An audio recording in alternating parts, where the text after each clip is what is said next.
The skies above the planet Virex 9 were no longer blue. Ash and fire painted the clouds in shades of orange and black. Explosions echoed across the jagged rocks, shaking the ground like a beast breathing in anger. This was not just a war between species. It was a war of pride, pain, and old wounds that refused to heal. In the middle of the battlefield, a human soldier named Jaren marched forward with heavy boots. His armor was dented and blackened, his weapon low but his eyes sharp. He wasn't just here to fight. He had come for something deeper. He had come to meet her. Jera, the alien commander of the Virexi, stood tall among the ruins of a broken dome.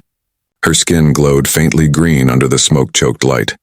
Her long hair whipped behind her like a banner of defiance. Her soldiers were gone, fallen or retreated. But she remained, spear in hand, fury in her heart. Jaren stepped into the ruined chamber, alone. His voice was calm, steady, not loud, but enough to stop her from striking. "It doesn't have to end this way," he said. Jera didn't answer. She hurled her spear at him. It burned the air as it flew. He caught it. The spear crackled in his grip, but he didn't flinch. Jera's eyes widened just for a second, then narrowed again with hate. She rushed him, fists glowing with energy, striking his chest, arms, and face. He didn't fight back. He blocked, dodged, and stepped closer. "Why won't you fight me?" she hissed. "You think I'm weak?" Her voice shook with more than just anger. Jaren looked into her eyes and saw something hiding behind that. Rage, something old, something broken. "I don't think you're weak," he said. "I think you're hurt." She slapped him. He didn't move. Blood ran down his cheek, but he didn't raise his hand. "You don't know anything about me." She screamed. "No," he agreed. "But I'm willing to learn." She struck again, a punch to the chest, hard enough to crack his armor. "I hate you," she shouted. Her voice echoed through the cavern. "That's step one," he said. "Now let's work on respect." She froze, hand still pressed to his chest. Her body trembled. The flames around them grew louder, but in that moment, the space between them went silent. Zara stepped back. "You humans think kindness is power," she said. "But it's weakness." Jaren sat on a fallen stone, slowly removing his helmet. "Maybe," he said, "or maybe it's strength you haven't seen yet." She circled him like a beast, unsure whether to strike or retreat. "You want peace?" she asked.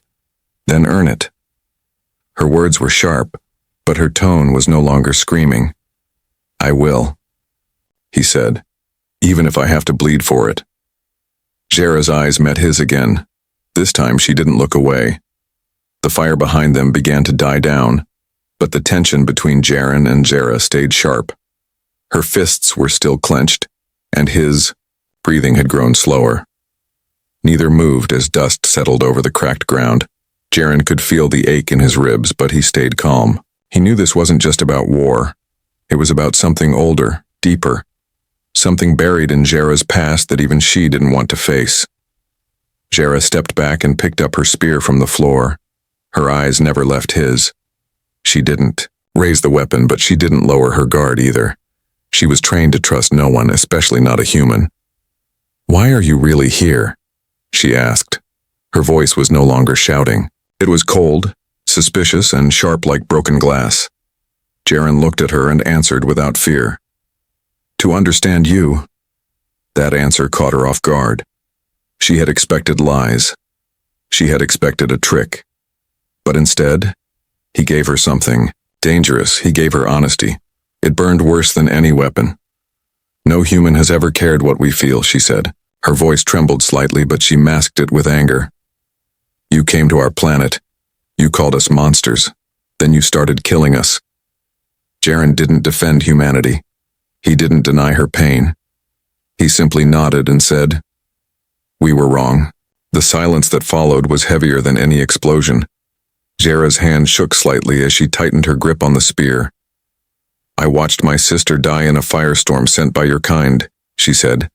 She didn't even have time to scream. "I'm sorry," Jaren said. He meant it. His voice didn't shake. His eyes didn't shift. He looked her straight in the soul. Jera had heard sorry before, but never like that. She turned away and looked at the broken ceiling of the cave. The stars above were hidden by smoke and warships. Her voice softened. "What do you expect from me now?" "Not forgiveness," he replied. "Just a chance to talk. A real one." Jera laughed once, but it wasn't joyful. It was dry, like sand scraping metal. "Talk is what comes before betrayal." Jaren stood again. He stepped closer, slowly, with his hands open. "Then hit me again if I lie," he said. "But don't run. Don't go silent. That's how we both stay enemies." Jera looked at his hands, then at his face, then at the place where her spear had nearly pierced his side. She remembered how he hadn't attacked, even when he had the chance. She lowered the spear. Not all the way, just enough to show him she was listening. "Fine," she said. "Then speak. Say something that changes everything." Jaren didn't speak right away. He reached into his pocket and pulled out a small metal cube. He placed it on the ground between them. It glowed blue and hummed gently. "This is a memory core," he said.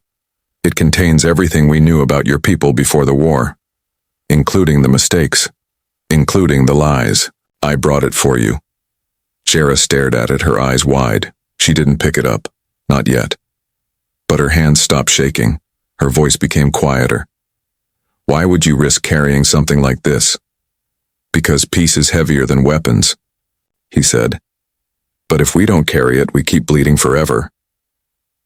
Jera knelt beside the glowing cube without touching it. Her eyes reflected the blue light as if it were a living thing. Her mind raced with questions, suspicions, and painful memories that refused to fade. Jaren remained silent as she studied it. He didn't rush her. He understood that trust was not a door that opened easily. It had to be unlocked, piece by piece, with effort and patience. She reached out but paused. "If this is a trick," she said, "I'll kill you before you blink." Jaren nodded once. "If it is, I deserve it." His calm tone made her hesitate again. Her fingers brushed the surface of the cube. It felt warm. The moment she made contact, it projected a soft hologram above it. Images of her people filled the air, glowing with truth and fear. One image showed a peaceful Virexi village before it was burned. Another showed a human commander receiving false reports about an enemy base. Then came classified footage revealing it was never a base, just a gathering of elders. Jira's breath caught. Her jaw tightened. Her claws scraped the dirt below her. "So they lied to you too," she whispered. Jaren didn't answer. The cube was doing the talking now. The next recordings showed human soldiers refusing to fire, then being court-martialed for mercy. Then came secret broadcasts of humans trying to contact Virexi leaders. Most were ignored or silenced by higher commands. Jera turned the cube off. The glow vanished. The cave felt colder. Her expression had shifted, still fierce, but no longer full of rage. "Why show me this?" she asked. Jaren stepped forward. "Because you're the only one who might care enough to change what happens next." His voice was low but firm.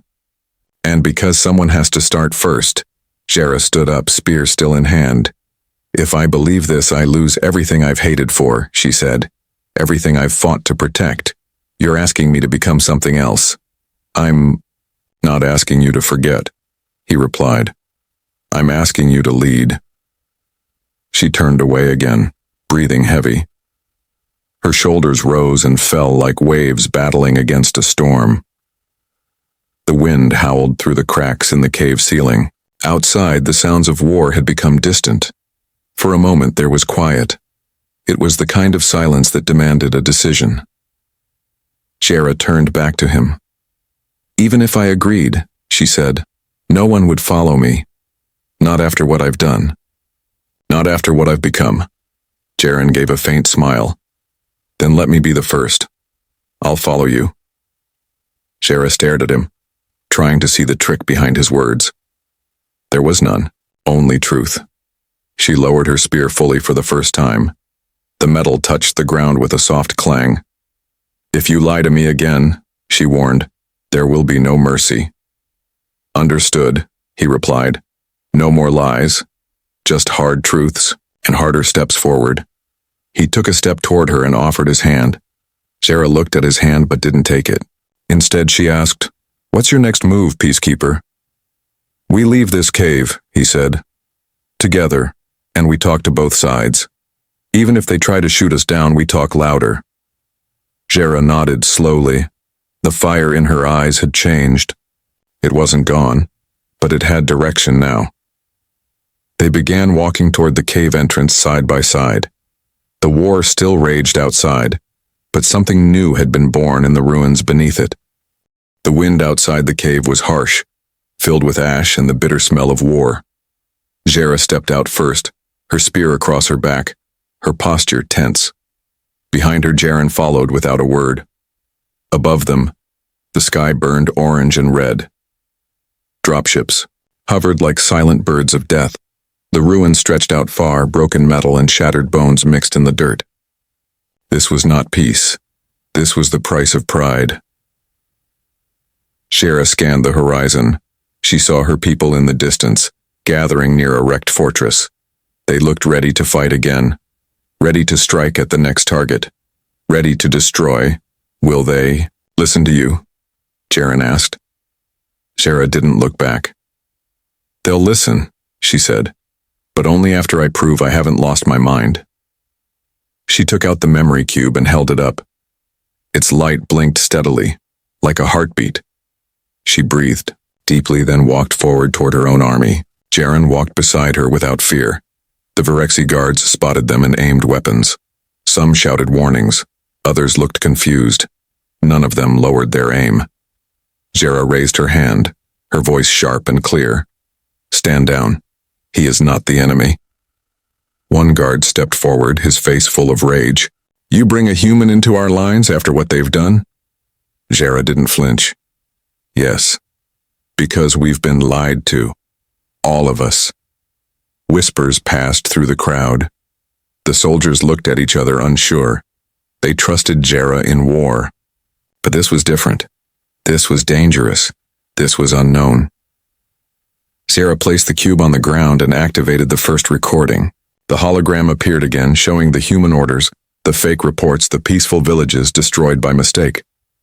Some turned away. Some stared in silence. One dropped her weapon. Another fell to her knees, eyes wide. The truth was a storm. They hadn't expected but couldn't deny. Jaren stayed silent behind her. He didn't move. He knew this wasn't his moment. This was Jera's, and she stood taller than ever before. "This war is not just blood and fire," she said. "It's built on lies that kept us blind. We were told they wanted to wipe us out, but some of them tried to stop this." The crowd grew still. Even the guard who had shouted looked uncertain. His weapon lowered just slightly. Jera continued. "I hated him when I met him. I still feel it burning in my chest. But he gave me something real." She pointed to the cube. "This truth, these memories, these mistakes. We can't bring back the dead, but we can stop feeding the fire with more bodies." Jaren stepped forward finally. "We'll talk to my people next. If they shoot us down, so be it. But someone has to speak first. Someone has to bleed first." A murmur spread through the soldiers. For the first time, none of them raised their weapons. For the first time, there was no shouting, just heavy silence. Jera turned to him. "They listened, that's more than I expected." Jaren nodded. "Now it's my turn to risk everything." She touched his arm gently, not as a friend, not as an ally, just as someone who finally understood what it meant to trust. Together they looked toward the horizon where the human base stood, dark and distant. The path ahead would not be easy. But it was a path no one had dared to walk before. The sun broke through the ash clouds for a brief moment as Jera and Jaren began their march toward the human stronghold. The ground was still black with soot, but the light gave it a strange, silver glow. Neither of them spoke for a long time. Each step they took felt heavier than the last. They weren't just walking toward a military base. They were walking into history. Jaren adjusted the cube strapped to his chest. It pulsed with a soft light, still holding the memories of war and truth. It felt like carrying a piece of both hope and danger. Jera kept her spear strapped to her back. She didn't walk as a warrior now, but she didn't walk as a servant either. She walked as something new, something uncertain but strong. Up ahead, the first line of defense came into view. Human soldiers in steel armor stood guard on high ground, their rifles raised. Drones floated in the air, scanning everything below. Jaren raised his hand. The soldiers shouted. A warning. They were not ready to listen yet. Jera stepped forward beside him and held up both hands. She didn't flinch under the guns. A shot rang out. It didn't hit them. It struck the ground near their feet. Dust flew into the air. Jaren didn't move. Jera's eyes narrowed. Another warning. A message of fear. One of the soldiers shouted into a radio. Then silence followed. Minutes passed. Tension grew thick around them. Jaren stood tall. Jera stood calm. They refused to run. A gate opened slowly.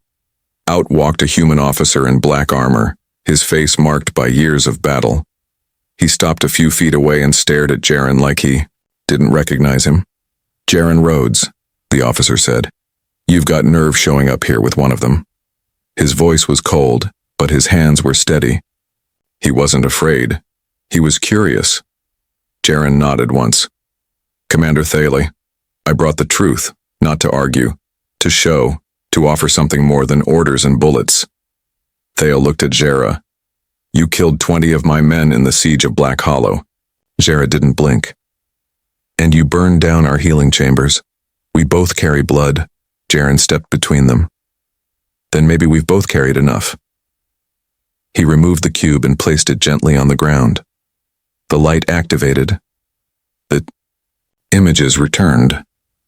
For a moment, no one spoke. The soldiers on the wall lowered their guns just slightly. The drones hovered but didn't fire. The truth hovered in the air like smoke that refused to fade. Footage played showing human lies, misfires, and moments of mercy erased from records. Jera didn't look away. Thale watched it all, his face slowly hardening into something unreadable. When the cube dimmed, Thale stepped closer. Even if what you're saying is true, peace won't come just because you want it. Too many want revenge. Too many buried their families. Jera answered first. Then we don't offer peace as a gift. We offer it as a fight. A harder fight than war, but one worth winning. Thale studied her face, then looked at Jaren. You're willing to die for this? Jaren nodded. If I die trying to stop this war, that's better than living as part of the lie. Thale didn't smile. He didn't speak for a long time. Then he turned and raised his hand. The soldiers lowered their rifles. The gate opened wider. Bring the cube, Thale said. Let's talk where others can hear. Let them see what I've seen. Jera exhaled slowly.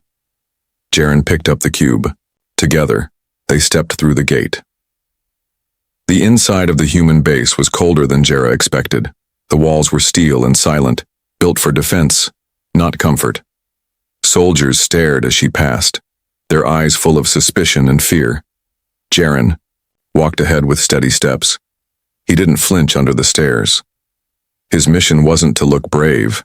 It was to prove something bigger, something harder than courage. Commander Thale led them through a long hallway into a command chamber. Screens lined the walls, displaying maps, damage reports, and faces of leaders from across the sector. A group of officers waited inside. Some rose as Jera entered. Others reached for weapons but stopped at Thale's raised hand. He stood between her and their judgment like a wall of reason. This is Jera of the Virexi, Thale announced. And this is Jaren, the traitor who might just be right. The room went silent. Jaren placed the cube at the center table and activated it. The blue light filled the room, showing again the footage of lies, warnings ignored, and truths buried beneath commands. One officer spoke sharply. Even if it's true, how do we know this isn't some trick? What if it's edited? What if they planted it to divide us? Jera stepped forward. Because I bled for this. I buried family because of this. And I brought it to you instead of using it to destroy you.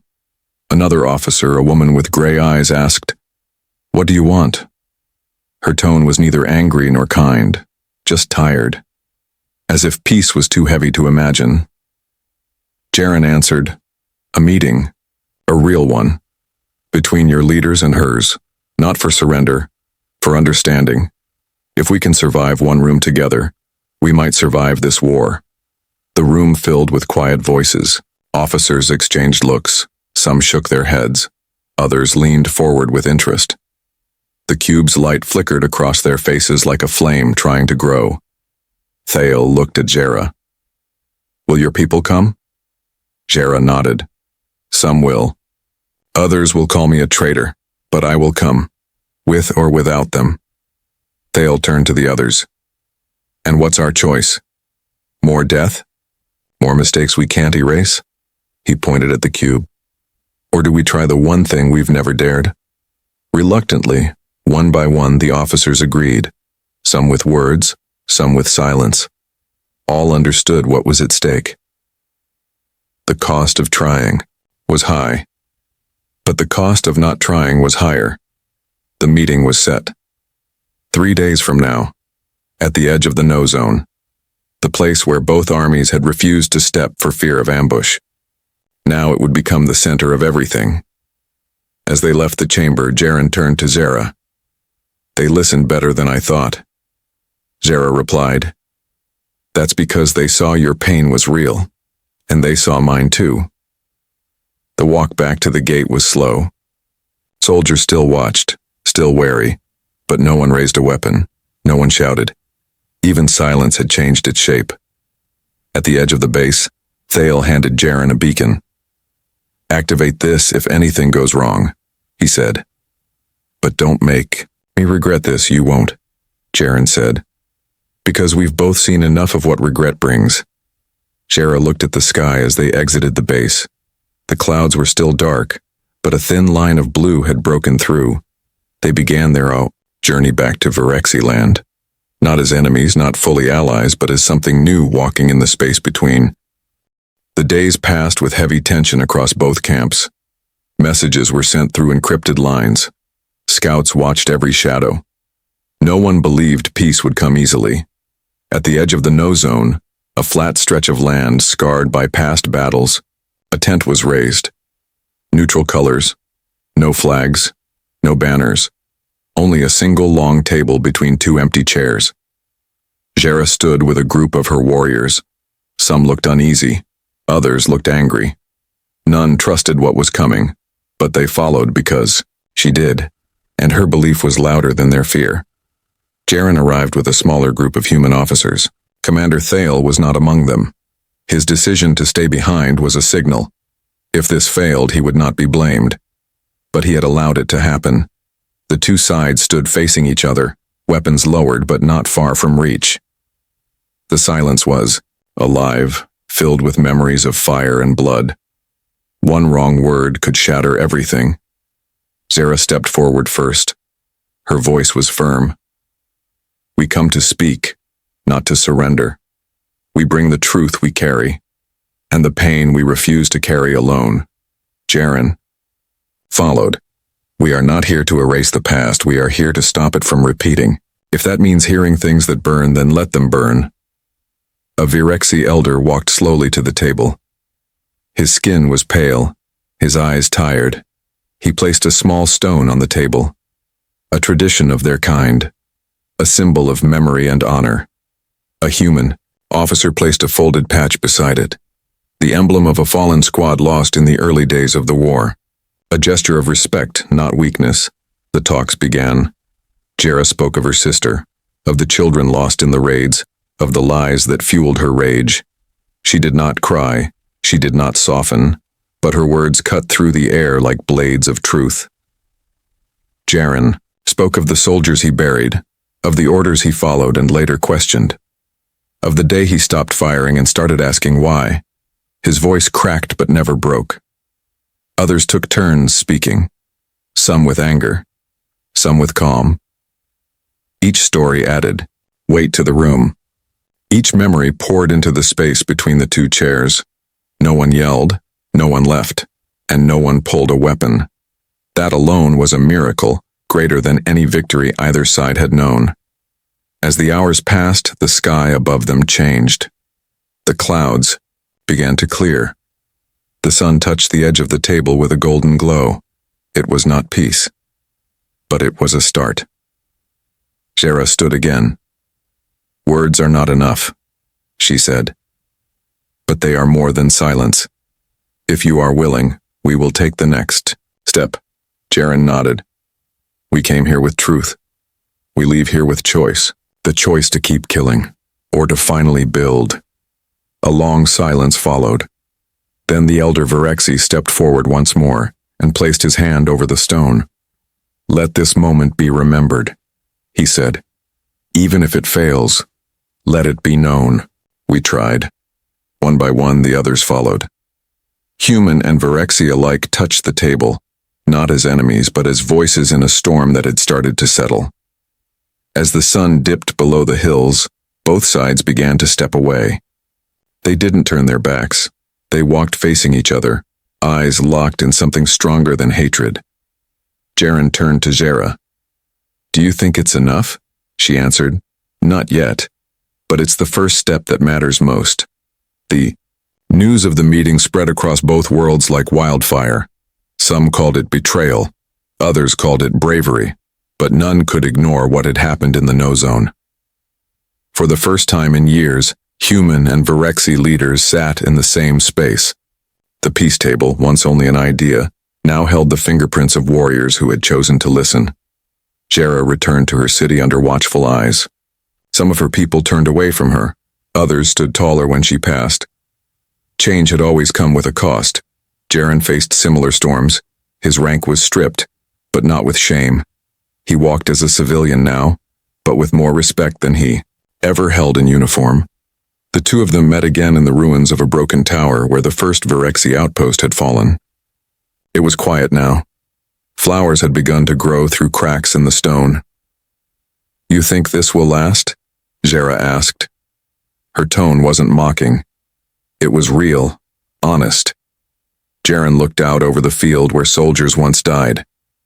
"If we keep walking, toward each other maybe." She placed her hand on a stone wall and closed her eyes. "I used to train here. I thought this place would be our victory. Then I watched it burn. Now it's a beginning," he said. "Not clean, not easy, but worth building on." A soft hum rose from the air. Small drones flew by, not with weapons, but with tools. They were scanning the area for restoration. It had been declared a shared zone between both races. Jera watched them for a moment. "Strange," she said. "To see something that once hunted now helping to rebuild." "Maybe that's us too," Jaren replied. "Hunters learning how to heal." Voices echoed from below as mixed teams of humans and Virexi engineers arrived. They didn't speak much, but they didn't fight, and that was enough for now. Jera stepped closer to Jaren.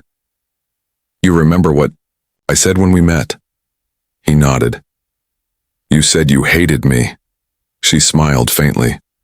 "I did, and maybe part of me still does. But now I understand it wasn't really you. It was everything I was told you were." He looked into her eyes. "And now?" She took a deep breath, steady and slow. "Now I'm ready to find out who you really are. Who we really are." They stood side by side as the sun rose higher, shining down on stone, metal, and memory. It was a new day, not peaceful, but possible. Later that week, a message was broadcast across both planets. It showed the meeting. The stories shared, the mistakes admitted, and a joint promise signed by both leaders. "We do not promise perfection," the message said. "We promise effort, and effort is where peace begins." Jera watched the message with her younger fighters. Some cried, others sat in silence, but none turned away. Jaren watched it alone, sitting beneath a tree planted by Virexi hands in a human garden. The air smelled of clean wind and soil. For the first time, It didn't smell like war. They had not erased the past, but they had faced it. Together they had broken the cycle of silence, hate, and revenge, and with every word spoken, every hand not raised, every step taken toward the other side, they built something no weapon ever could. Respect.